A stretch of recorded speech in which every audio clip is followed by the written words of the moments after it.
What's going on, people? This is Balaji, and welcome to another edition of Demand Wars. Now, he's the CMO turned CEO of GTM Partners, the go to market research and advisory firm. His name is synonymous with revolution. He's the son or grandson of professors, one time Wall Street Journal bestselling author, two-time generator of $0 to $1 million in 9 months, three-time CMO and co-founder. His goal, nothing big, just positively impact 1 billion lives. Salesforce, Pardot, Terminus, now GTM. If you ever flip that funnel, Danyavad. If you ever concluded that ABM was B2B, Danyavad. If you ever thought GTM should be simpler, Danyavad, representing Nagpur, India, representing his family. Kripya meri madad kari swagat hai. I'm doing my best to speak Hindu. Please help me welcome the joyful revolutionary Sangram Vajre. What's up, man? Man, that was great. I don't think I've ever heard an introduction like that. You must have worked on that for a while, dude. I really appreciate that. Thank Uh, you. uh, my Hindi is very bad. I hope you will pardon me. From what I was able to read, your very first demand creation actually was teaching Hindi in Alabama.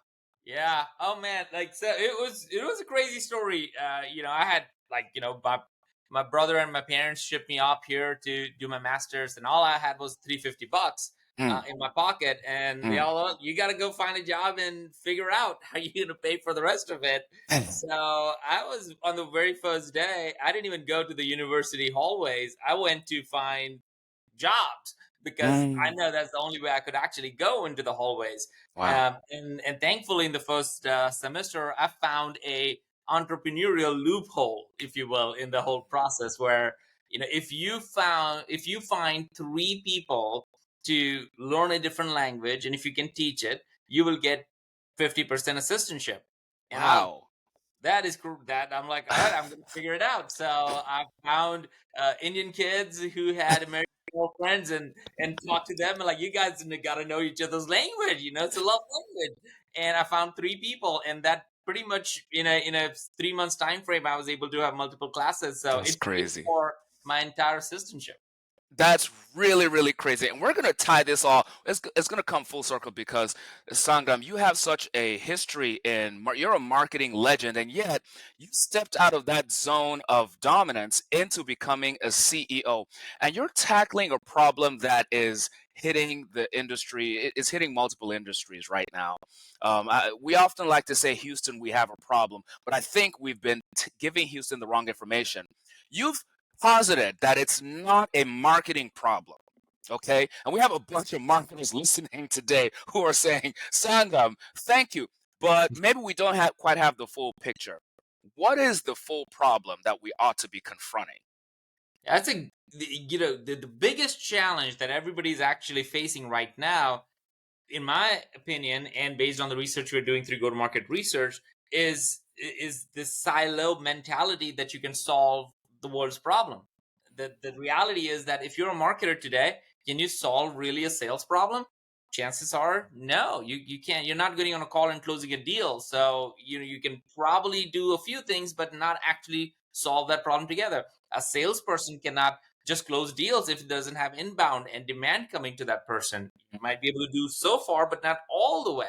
Same thing is sometimes with the customer success. Every time there's a churn problem, people think that their customer success team don't know what they do, and they fire the CS team and try to hire new people and think that will solve the problem. And we all know that doesn't work that way. So Right. what our learnings has been through the book and through the research is that most companies, if they really look at it deeper, they have 15 bespoke go-to-market problems, and we have outlined that on our website, and you can share that link and research For sure. around that. It's clear 15 go-to-market problems, and the point of all of that is, if you want to really solve this is what the linchpin of everything is in a business. If you want to really solve this, then you got to solve that as a team, and it's a go-to-market is a team sport. And a lot of times we have been helping a lot of companies to solve their go to market challenges. They come in thinking, well, we got a marketing problem. We don't have enough leads coming in, right? And therefore the marketers don't know what they do. Fire them and get a new one, right? Get Like, them and out. Get them out. get him out. Bring that new LinkedIn influencer to solve everything, right? And very quickly they found out that didn't work, and so they come to us after, hey, we got a marketing problem, and when you decouple that, we find out no, you got a positioning problem. Seems like in one of companies, you got a category problem. You're in the wrong category. You're talking to the wrong people completely. Wow. So that's the reason your demand is not where it needs to be. In one case, it was a complete product problem. The product that they were selling was too high, too quick, too out there, as opposed to what they needed to create is more of a PLG product.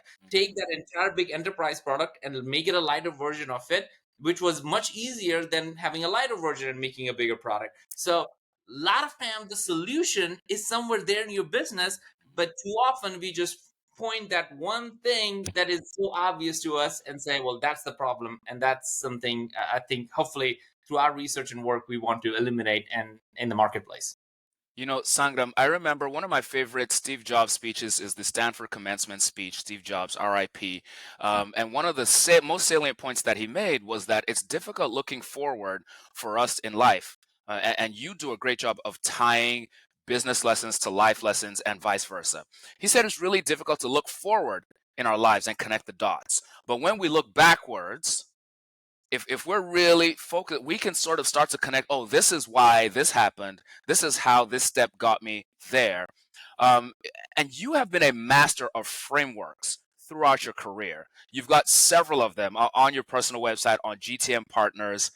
When I learned that your parents were professors, I saw the dots connecting, Sangram, because you have an innate ability to synthesize large amounts of disparate information and really simplify it to a point where we're able to understand. So I'd love it if you could talk us through. I love how you name your frameworks, the five valleys of death. What's going on with the five valleys of death, Sangram?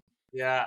Well, names have power in them, right? Like I'm a faith-driven guy, and I read the Bible, and it says sometimes that the words have the power of life and death. Yes, So sir.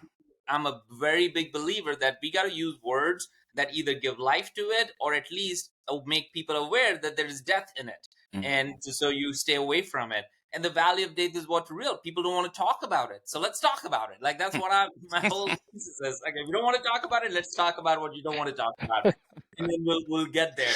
And the five valleys of death is literally the reason why companies fail. I remember building Terminus when we hit the first million. We thought we've conquered the world. Like there was nothing stopping us. When we were about 3 million in revenue, we were running out of cash flow, and we didn't know if we are going to have the next month money in the bank or Oh not. my gosh. Insane. When we hit 10 million, we and again we thought, oh, we have gotten over it. Well, everything became complex. We had more team, we have more customer success. All of a sudden, everything became slow. Mhm. And we were like, well, what's going on? We have more people, we should do more. And we to launch a campaign took 3 months, and we were like, we were able to do that overnight. What happened? So what you realize is at every stage of the company you find a different value of death, and if you don't know what value of death you are walking into and you're not prepared, you don't have the armor to prepare for it, you're going to just walk in there without weapons almost to address it. That's what these values of death is supposed to help you think about. Okay, we got a go to market problem. Which valley am I in? Because every business, no matter if it's Salesforce or it is a startup, they are in some valley of death if they do not navigate that well. So that's where the naming comes from. That's beautiful. And there's a lesson in that for us marketers as well. I think a lot of us rush to offering up solutions to our customers, whether it's our ICP, our total relevant market. That's another term that GTM Partners is zooming in on as opposed to TAM. But sometimes we don't spend enough time actually sitting in their problem, sitting and explaining what that valley looks like, what their existence is like or might be like in there. So I appreciate you giving us the vocabulary to understand. It's been a tough time, a tough couple of years for marketers and for the revenue team as a whole. So this Yeah. is really enlightening for us. Sangram, with your permission, we're going to put you in the hot seat right now, Okay. okay? Because marketers have been eager waiting for us to get Sangram on the show. We're about to put you to the first segment of the show, which we like to call Desert Island Marketer. All right, so speaking of names, Sangram, you've got $1,000 a month budget. You've been dropped on a desert island, no food, no what. You got to hunt for your own food, build your own shelter, and we still want you to take us to market. So, how are you actually going to create demand for a brand on such a meager budget, $1,000 a month? That's a great question. I have so many questions to that to understand that, I think you're not going to go there. The first thing I would do is find what is the biggest problem out there in that space. That's what I would spend majority of my time figuring out. What is the problem? Maybe the problem is, maybe obvious that, people don't have access to water, and therefore we may be able to create something that leads us to get people around a water cooler conversation that brings people together. But my number one thing I would do is I will figure out, is there a real problem, and is there enough market? In our research, we call that finding out problem market fit. You're not talking about the product at all at this point. You're just trying to figure out, is my problem big enough? And if it is, then is the market big enough? Meaning, are there enough people looking for that problem? If those two things exist, then I will start creating content and conversations around that and bring people together to see what solutions do they have. Assuming that I will be able to do that, then I will look for the next stage, which is like, all right, what product do I need to go and market to this problem? How can we solve that particular problem? That's what we will call, in the normal sense, the product market fit stage. And then, assuming we were able to sell that one product through all the things, and all of this, by the way, does not cost money. This is the part that people forget. This the seven, I think about nine flip my funnel events that I did that you mentioned in the beginning, where I had 1,000+ people come in. Our marketing budget was $0. Zero. We spent $0 on it because it was all sponsored by from day one. We didn't have any money to begin with as a company when we are doing this go-to-market roadshow. The cost to us is $0. It is run by and done by all the sponsorships. We are bringing great content, so we have found a problem of Wow. go-to-market and bringing all these sponsors and partners to pay for it, and we are providing thought leadership and frameworks for people to solve the problem. So once you Wow. understand the problem, the power of problem is that $1,000 is too generous. You don't need $1,000 really. I want to make $10,000 from all these people who I would go. So I might walk away with $10,000 Oh from them my gosh. to go do that, as opposed to worrying about how much do I have. I think it's a very myopic way of a marketer. Peace, Louis. All right, Sangram. Well, you just threw out all my follow-up questions there. You flipped my funnel, Sangram. That's my job. That's one thing I feel like I'm good at. Revolution. I tell you what. Okay, Sandra. All right. So we're with you. I love the creativity. I love the fundamental questions, to be honest, because a lot of times marketers unfortunately adopt situations where they come into a company and the company tells them, "Oh, don't worry about that. We already have problem market fit. Right. That's solved." They might Yes. even say, "Oh, we even have product market fit. You just go work on the copy. You just go spin up some ad campaigns for us." Yeah. Marketers may not always have the luxury of going back to basics, but in this particular thought exercise, you've given us some really good step by step. Simple. It's like it's you make things simple, and I appreciate that. Thank you. Well, one other part is that a lot of times when we are helping a lot of these CMOs and marketers in their organization to think about go to market, we believe marketers are the most strategic people in the organization. I truly believe that, because you, as a marketer, if you're listening to this, you have this opportunity to ask real tough business questions. There are two kinds of marketers that I know. One, who are literally marketing the business.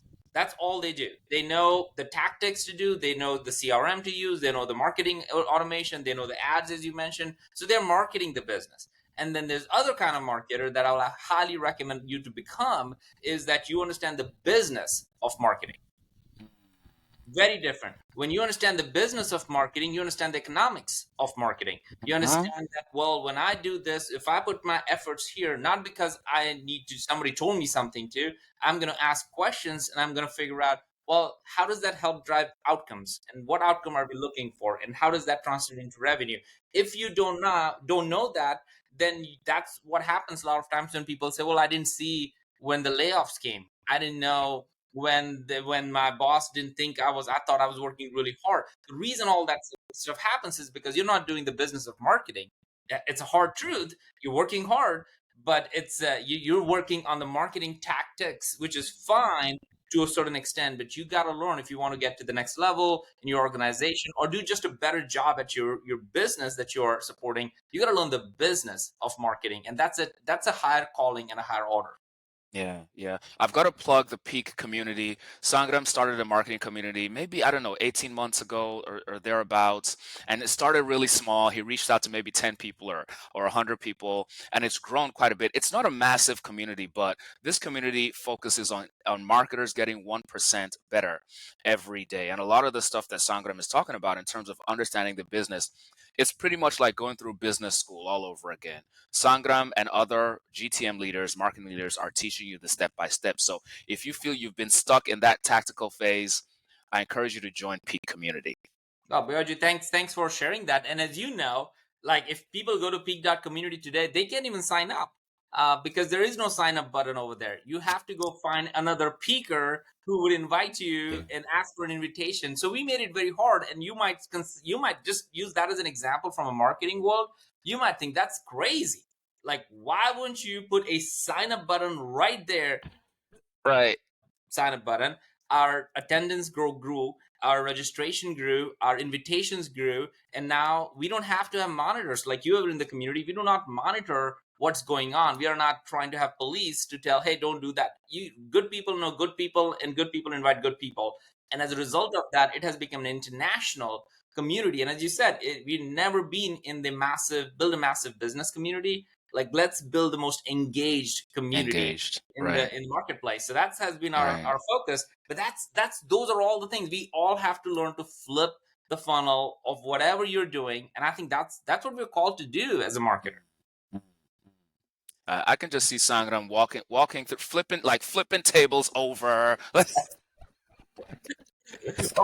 that's a good YouTube video to do one day. But no, in all seriousness, Boji, I think I'm speaking directly to everybody every time I get a chance to do something like this or one on one. Is Yes. that marketing has a responsibility.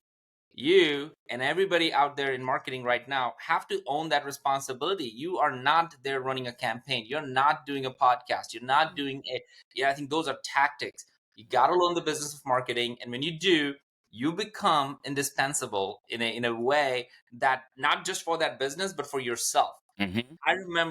I know marketers now who would say, I would never worry about a job because I've changed my mindset to make myself available and be able to be creative and try new things and ask tough questions because I Right. feel confident in the way I think. Right. With all these AI and chatbots and chat GPTs and people writing blogs using all that, it's almost like fear not, because none of that has to do with creativity. All of that has to do with regurgitation of what's Mm-hmm. already there. Mm-hmm. Creativity is what makes us good at marketing. So I'm very excited and encouraged for every marketer out there. I really like that, Sangram. I'd like to transition a segue into another segment of Demand Wars, which is this idea that we've been hearing about for a couple of years. It's this concept of marketing like a media company. Mhm. Now, there's not that many companies doing it currently, but there are a few trailblazers. And it strikes me that even though you may not have used that particular language, Right. the way that you've conducted marketing over the past several years at your last few stops has been atypical of simply running the campaigns. A Yeah. lot of community based growth, for example. So, talk to me about this idea of marketing like a media company. What does that mean to you, and where does that fit in the whole picture? The wording has been overbloated on that, because all of a sudden, again, it burned calories. That's another thing I say to my team and everything. Anything that burns calories, people start going receding on, because they're like, oh my god, media. All of a sudden people think about what media is, like media this and that and production and all those things. And that's really not the point of that statement. When some of the people started to latch on, but a lot of people latched onto it. I do not use that, as you correctly pointed, and thank you for saying that, because I don't think that's the right way to phrase it. Because it doesn't really lead people to do something. It just makes you feel almost like, oh my goodness, I don't know what to do, and you just fold your hands and saying, well, others should do it. And I want to encourage everybody that, hey, you everybody out there can more be a creator of the challenges in the marketplace and write about those, and that's how you become a creator. And I'd rather use the creator economy concept as opposed to the media concept. Now, both at Terminus and even at GTM Partners right now, we write GTM Monday. It's on Substack right now. We have thousands of people signed up for that. It's literally called GTM Monday. So every Monday, we drop in a new research in it. We did not put it on our blog. It's a subscription from there to that, to Substack, because we want to make sure that people are able to sign up from it from anywhere, anyhow, and they don't have to be on our website to do that. Well, why would we do that? Just the same way as Flip My Funnel. It wasn't on Terminus, it was a new domain. The reason you do that is because you want people to come around the problem, not the product. That it literally is the cornerstone of all of this conversation. I'll give you a quick story. When I joined Terminus as a co-founder, I remember we were like, well, I'm a marketer. I want to launch a Terminus event. Okay. And I reached out to five of the sponsors to say, hey, I want to launch a Terminus event, and we're arrived. We're awesome. So you should come and sponsor. And everybody said no. Why Oh, would we sponsor a product event? Like, it doesn't make any sense. So I went around. I'm like, well, I don't know what to do. I'm a marketer. I think I failed because I was thinking about marketing the business. Like, that's what I was thinking about. Event was a tactic for me to do. So and then I ended up writing this blog around flip funnel, and said, what if there was a different way to do it? And in 2015, 2014 almost, it went viral, which means wow. 5 people read it. Because that's what was in virality at that point. So people said, hey, you should do an event on Flip My Funnel. So I'm like, here we go. I went and bought a domain for $8 called Flip My Funnel. And I reached out to the same 15 sponsors and say, hey, I'm putting together an event called Flip My Funnel. It's an Mhm. independent event, it's an industry event, and I want to invite every single one of you so that you can have a keynote at this event and sponsor this event to challenge the status quo of marketing and sales. Right. Guess what, Boyaji? Every one of them said, yes, I will Wow. do. And they all signed, which is why I never paid a dime for running Flip My Funnel It's Roadshow event, because crazy. all of it are doing. What's the point? The point is, it was problem centric, not product centric. So I was, Hmm. instead of marketing the business, I was now in the business of marketing. So they looked at me as a thought leader even before I was one. And I gave all of them the stage to be able to do those things. So in all of this thing, I think that's the main crux that I think marketers will do well if they Hmm. can think about problem way over the product. Problem over product. Man, I really love that, Sangram. I want to delve in. We have a couple more minutes. So I want to delve in some really challenging problems that marketers are wrestling with right now. There's this concept that I've been calling the sunken place, and maybe similar to the valleys of death. It's an area where company marketers and maybe even the broader revenue team recognize that they can't focus solely on demand capture. They can't solely focus on people who are already in a buying cycle and have buying intent. Yeah. They have to address those people, but it's not enough to quarter after quarter only focus on those people. And yet, it's difficult for these marketers to justify any type of marketing activity that doesn't show immediate pipeline. How can these marketers then find a balance between meeting that short-term quote? They got to hit that number, that pipeline number, meeting that quarterly target, but also starting to initiate some longer-term programs that in the long term are really going to sustain the business. Yeah, I think a lot of times we think they are mutually exclusive, and I don't think so. So, for example, we'll go back and use the same two examples: Flip My Funnel and the Go to Market Roadshow that we're doing right now.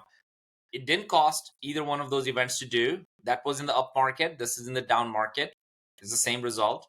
Every time we did Flip My Funnel event, because it was a SaaS product, we would sell about 20 or 25 deals Wow. every single time. And same thing happens with the roadshow. Every time we do a roadshow, we educate the market, we help our customers see value in it, and then we end up at least closing 3 to 5 because it's much bigger. It's a $50 to $100,000 deal typically when somebody signs up with us. So we do that every time a couple of deals close. So but it helping us build thought leadership. We are going to different cities. We have a bigger overarching message in the marketplace, but it also supports the existing thing. So Right. I think this exclusivity that we have in our mind, that well we have to pick and choose one over the other, I think we're robbing ourselves of the creativity that we need to have in order to be a better marketer. So I think that's a unfair way of looking at it, and it's unfair to put your executive team, the CEO and the board in that position to say, hey, you got to pick. And if they don't pick, then they are not on this, they don't understand marketing. I think it's unfair. As a CEO right now, cash flow is very important. People don't run out of ideas, people run out of money all the time. That's why companies fail. So we have to understand the psychology and the business before, and the economics before that. Hey, it's not against marketing, but it's stupid to say that, well, you got to choose so early on, and they have no data or no insights to know what's going to work. Instead, as marketers, we should raise our bar and say, how do I accomplish both in a meaningful way that builds something towards the future while it does this all at the same time? And it's very possible. It's not easy, but it's possible, and that's what you're called to do. I love that, Sangram. That's a different perspective that I think that marketers have been hearing. But this is sort of a call to action, essentially, right? We're smart enough, we're strategic enough to solve both problems. With that in mind, sometimes marketers find themselves being called to create demand fast. Hmm. So, say we this is another thought experiment, Sangram. Say we find ourselves in a situation where the CEO says, "Money is no object." Okay, we never hear that. That would be great. But in this thought exercise, money is not the problem, time is. I need Yeah, you to create brand new demand in 3 days or in 3 weeks or 3 months. How do we start to think through that kind of immediacy? That's a lot of stress on a marketer. Like, I'm not a salesperson. You want me to create this demand? I'm not a magician. yeah. How can marketers actually respond to that call to create demand really quickly? Yeah, I'll go back to the same reality of it, is going back to the basics. Like, why do we need to create that demand? And let's say the answer is, well, because we're going to launch a new product in 3 months, and for that product we need 100,000 people to be able to sign up for this. We need to have 5,000 people activated on it. That's our business model. So you got to understand what the business model is, and maybe you would come back to it and say, well, if you want ultimately only 5,000 people to be activated, then maybe we don't need 100,000. Who did the math, right? And typically it's a finance guy who has a spreadsheet that has that math, and it's handed over. So dig in, don't take people when they say stuff, like dig into that. It's something that I highly encourage everybody to do. It will raise the bar for you, and people would actually give you more respect when you ask good questions. It's not a negative when you ask good questions. Secondly, I think, let's say all of that is still true, and say, yep, you got to generate 10,000 or 100,000 people to sign up for something because you're going to launch something really massive and amazing, and it's going to change the world. And believe, I feel the best strategy, and on the go to market side, we have been looking at multiple different go to market motion. And one of the best things you could do, I believe, is either start building a community around the problem. And we talked about Peak, there's Pavilion, there are all these communities that are built around all of these things. So start finding out the community. Honestly, it's one of the best things you can do to find problem market fit.